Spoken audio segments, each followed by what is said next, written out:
Are you ready for the most exciting video of all time? It's time to review our syllabus. Woo! I legitimately am excited. I don't know about y'all. So, why does this look so weird? Oh my gosh. Okay. Let me start over. Okay, so make sure, I would recommend you download the syllabus while you're reviewing this video. It's module 0.0. Let's see. Okay, this is our syllabus. Should download fine. Let me know if it doesn't. I checked and it looks like it's fine. Welcome to 1302, you all. This is exciting. 1302 is, well, it depends on who your 1301 instructor was, but it is very different than 1301. And let's go into the information. There's my name, there's my email address. Just copy and paste it into EPCC Outlook Mail. That's the best to do because this is an L, not a 1. And sometimes students, I understand why, get confused. So copy and paste it. It's L2. This is English 1302. Traditionally offered at Via Verde, but that actually doesn't matter anymore because this course is 100% online asynchronous. It follows Mountain Standard Time. All course materials are available and submitted through Blackboard, of course, and besides your textbooks.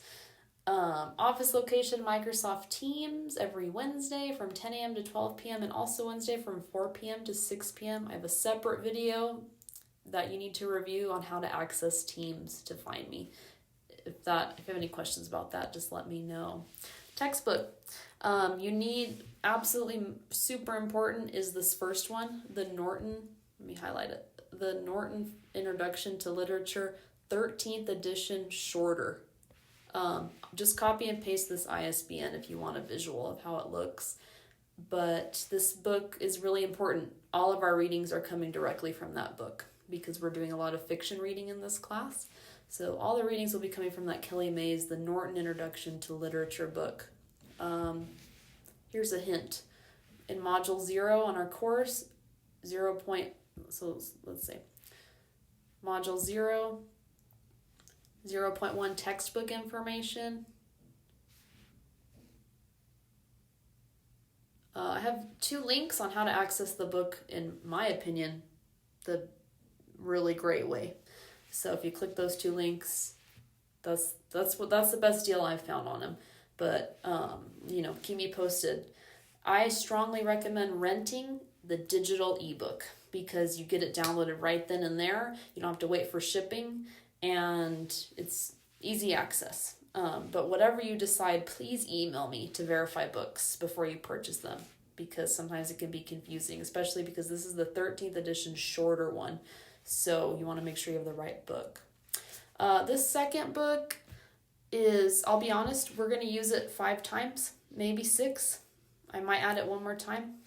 So about 5 times out of the semester we're going to use it, 6 at the most. That's the Writer's Reference 9th edition. I will refer to this book. We're going to use it for APA format. So when we get into research writing, I will be providing and referencing those sections from that book. So in that case, you do need it. But we are roughly using it about 6 times total. The first time we're using it is week 5. So you can wait a little bit on this second one if you want. But again, click that link, check it out. It's a pretty good deal. You can do a month-to-month basis with that one, and that one's kind of nice. So week 5 is when we're using it. I will be referencing it, but the most important book, you all, is the Norton Introduction to Literature, this first one. So I understand, textbook prices are so stressful. So if there's anything going on, please contact me. But you need to prioritize getting this Norton Introduction to Literature book because we are using it pretty much every single week. And all of your readings are coming from this first book. So let me know if you have any kind of textbook questions. And let's see. Required materials, software, internet connection, laptop, desktop, of course. Don't use your cell phone to review course and submit course information. It tends to not work well. The app is terrible. The Blackboard app is terrible. So laptop, desktop, internet. This class is online, so we do need that. Any of the following web browsers, Chrome, Edge, Firefox, or Safari. Basically, don't use Internet Explorer. I don't even think you could download it anymore, actually. but my computer still has it on there, so don't even bother using it. It doesn't work anymore. And so I have, if you don't have any of those browsers, file 0.2 under module 0 has links to download them. You need to complete the work on Microsoft Word or Google Docs only. So I have some information on that if you need help with it online. Save all your work as docx or PDF only, because some files are corrupt on Blackboard and they don't work. So this all tells you how to do that. And then I recommend, you don't have to buy a USB, it's just recommended, but anyways, whatever you do, always back up your files, even if you just want to email yourself information. There's always that tragic case where a file crashes and the student didn't back up the work, and there's really nothing we can do about it. So just be careful. I've had to learn the hard way with that as well. This course, just to summarize, it's focused on literature. It's focused particularly on fiction. We're gonna talk about various forms of and interpretations of literature through short story podcasts and other forms such as a little bit of poetry. You'll write 2 critical essays and 1 major research essay, so 3 essays total to demonstrate analysis and critical interpretation of texts. Have fun with it. Literature allows for open interpretation so long as evidence from the text is used to validate. So we're going to learn about that a little bit more. You're also going to learn APA format when you get into the research section of the class towards the end of the semester and grasp what summarizing and synthesizing sources mean. And then, again, I've talked about this plenty of times already, but every Monday morning a new weekly module will be available. Students will have from Monday morning through Sunday night, meaning 11:59 p.m., to review and complete everything in that folder, including, the readings, of course, from the textbook as well. So do not wait till Sunday night to do everything. It's pretty much impossible. This course is asynchronous, which means that students are expected to divide the readings and Blackboard assignments up to work on throughout the week. So definitely pace yourself. It's something you have to probably practice and get better at, but it's better in the long run, myself included. It's really beneficial. That means that we do not meet for lecture. You do not meet me for a day and time for lecture. All my course lectures are pre-recorded and they'll be available to you in those weekly module folders. Please allow time to read the selected stories for the week and from the textbook to complete the weekly assignments that revolve around them. Anytime the stories are assigned in the weekly calendar, it means that the weekly coursework will follow those stories. So that's why you want to pace yourself, right, throughout the week so that you have time. Allow a minimum of 8 hours a week to complete the work, sometimes more because we have more readings some weeks. These are the course assignments that you're going to do throughout the semester. You're going to post to 10 different discussion postings. They're 10 points each. It's a great way to interact with your classmates and just kind of relaxed conversation in a way as well about the readings. You're going to have writing exercises. You'll maybe practice critical analysis, understand ethical dilemmas and character development, interpret what the literary elements are. We're going to learn about the various literary elements in this class, practice research, anything going on, whatever it is with the weekly objective. So each writing exercise will have specific instructions on Blackboard when they're assigned for the week. You'll have a total of 10 total for the semester, and they're 15 points each. Workshops are extremely important to communicate with me about just your overall grade in general, and also because they fall during an essay, so we can talk about the essay and how it's coming along, or if you just want to kind of talk about some ideas or struggles that you're having with the essays. So there's 3 essays total in the class, so there's 3 workshops total, 1 for each of the major essays. Critical analysis essays. Students will complete 2 separate critical analysis essays that again require some type of interpretation of literature through elements and fiction writing conventions. We're not going to talk about those right now, but both essays will have their own specific assignment guidelines provided. Research essay and components. A major requirement for 1302, a state requirement, is that 50% is built towards some type of research essay and components. So all of the following umbrella assignments will be a part of this research essay. You'll do a research essay proposal and outline to get you started with your topic, research essay annotated bibliography, so your sources for the essay, a workshop around the essay, a rough draft of the essay, and of course then the final draft. All of those combined are the 50%. And again, don't worry about those right now, but they'll have specific assignment guidelines. And you'll do a final exam poem. And I'm still I change the final exam for 1302 all the time, so I'm kind of still thinking of ideas for that. And then, so these are the course assignments that we just went over, and the points break down. The discussions, 10 total, 10 points each, 100. Writing exercise, 10 total, 15 points each, 150. Workshops for critical essays, 2 separate workshops, 10 points each, 20. Critical analysis essay 1, 100. Critical essay 2, 100. Research essay proposal, 100. Annotated bibliography, 100. Workshop for that research essay, 50. Rough draft, 50. Final draft, 200. Final exam, 30. So the grand total of all this fun stuff is 1,000. I know this is really formulaic and I'm reading it that way, but I have to make sure my math is correct. So that's why I'm kind of going over it in detail right here. By the end of the semester, a quote perfect score is 1,000 points. Anywhere from 1,000 to 900 is an A, and every letter grades after that is about 100 points. So that's how the course breakdown is. Instructor policies. Every instructor has different policies, right? So we have to make sure that you're clear on mine. Again, like I said, every weekly module closes Sunday night. So the following assignments will not be accepted past that deadline. Any of the discussions for the week, writing exercises for the week, workshops, research essay proposal, annotated bibliography workshop, rough draft, and final exam poem. They will not be accepted past those weekly Sunday night deadlines. Do not submit work on Blackboard past the deadline unless I've approved it, unless I told you it was okay. It will be overlooked. Ultra does not remind me about that stuff, so it gets overlooked, and it's not fair because it's breaking my syllabus policy. So don't upload anything past the deadline. If you're concerned about missing an assignment, take the time to send me an email, or more importantly, stop by office hours to discuss what the next step should be and see if I'll approve or not you going back and submitting that. So just be careful with that. There is a late work policy for the major essays though. So meaning the critical analysis essays 1 and 2 and that research essay final draft. This only applies to those 3 essays and nothing else. If the essays are 1 day late, it's a 25% deduction, 2 days late, 50%, 3 days late, 75% point deduction. If you do not submit by that 3rd day, you'll receive a 0 for the essay and will not be allowed to turn it in, again, unless we've discussed otherwise.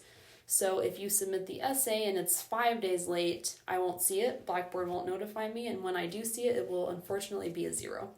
So talk to me if it's past that 3 days late. So be very careful with that. If you receive a C or lower on an essay, I'll allow edits. So just make sure you're always checking your grades and my feedback so that you know that I told you to, that I allowed you to do, make edits on it. If you make the exact edits based on my feedback on that draft, you'll get 1 letter grade higher. If there's a little bit of edits, you'll get half a grade higher. If no edits are made and the same exact draft was submitted, well, I think that's pretty obvious, right? Your grade will stay the same the grade you got. You have 1 week from when you received the grade to revise and resubmit. So that's why you always want to keep track of your grades. Rewrites only apply to the 3 essays as well. No other coursework can be revised. So that's all the following stuff again. Only really important, this is a school and state policy. Only use your EPCC web email or Blackboard message to communicate with me. So no Yahoo addresses, no Gmail, nothing else. I will not respond. That's a school policy I have to follow.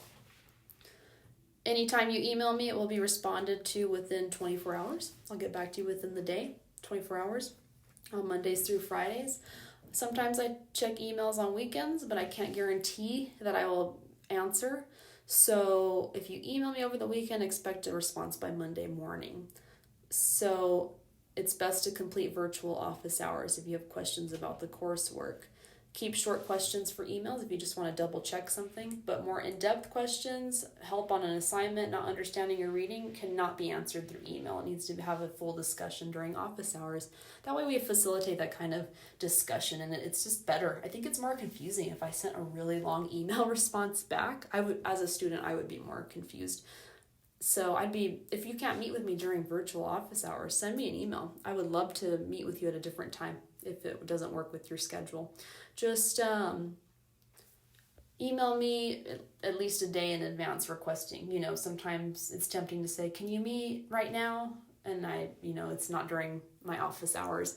So email me, request a time that's at least a day in advance from that email so that we can kind of schedule it. We all have crazy schedules, so I understand. If you need to withdraw from the course, well, I hope you speak to me first so we can see what's going on, see if there's a chance to help your grade.